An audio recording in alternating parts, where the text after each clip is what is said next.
ভয় করো। শুধু এতটুকুই তিনি বুঝালেন, দাওয়াতি কাজ পালন করলেন, কিন্তু প্রতিরোধ করেন নাই, সশস্ত্র সংগ্রামে লিপ্ত হন নাই, বাধা দেন নাই, কারণ গৃহযুদ্ধ বেঁধে যেতে পারে। উনি ভাবলেন, আমি যদি আমার বাহিনী নিয়ে দাওয়াত দেওয়ার সাথে সাথে প্রতিরোধ করি, আক্রমণ করি, ওরাও আমারে আক্রমণ করবে, ব্লাডশিড হবে, রক্তপাত, এমন অবস্থা হবে বনি ইসরায়েলের মধ্যে যেটা হয়তো আমার ভাই মুসাও কন্ট্রোল করতে পারবে না। সুবহানাল্লাহ কইবেন না? এক একজন নবীকে আল্লাহ তাআলা কি ইন্টেলেক্ট দিয়ে পাঠিয়েছেন। তিনি ভাবলেন, আমি দাওয়াতি কাজটাই করি, এটা যে হারাম এটা থেকে শুধু বারণ করি, কিন্তু প্রতিরোধ না করি। আমি যদি ঐক্য ধরে রাখতে পারি, বাকিটা আমার ভাই সামলে নিবে। সুবহানাল্লাহ।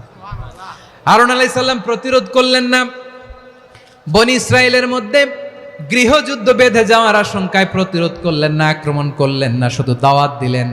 ইন দা মিন টাইম মুসা আলাইহিস সালাম আল্লাহর সাথে কথা বলে যখন ফিরে আসলেন, দেখলেন বনি ইসরায়েলের অধিকাংশ লোক মুশরিক হয়ে গেছে,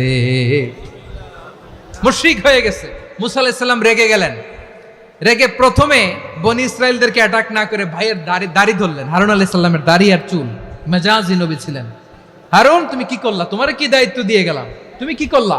তুমি থাকতে বনি ইসরায়েল কেমন করে শিরকের কাজে নিমজ্জিত হয়ে যায়? সাইয়েদনা হারুন আলাইহিস সালাম বললেন, ইন্নী, কোরআন সাক্ষী, কোরআন থেকে কোট করছি, ইন্নী খাশিতু আন তাকুলা ফাররাকতা বাইনা বনি ইসরাঈলা ওয়া লাম তারকুব কওলি। ও আমার ভাই, আমার দাড়ি ধরবেন না, আমার মারবেন না।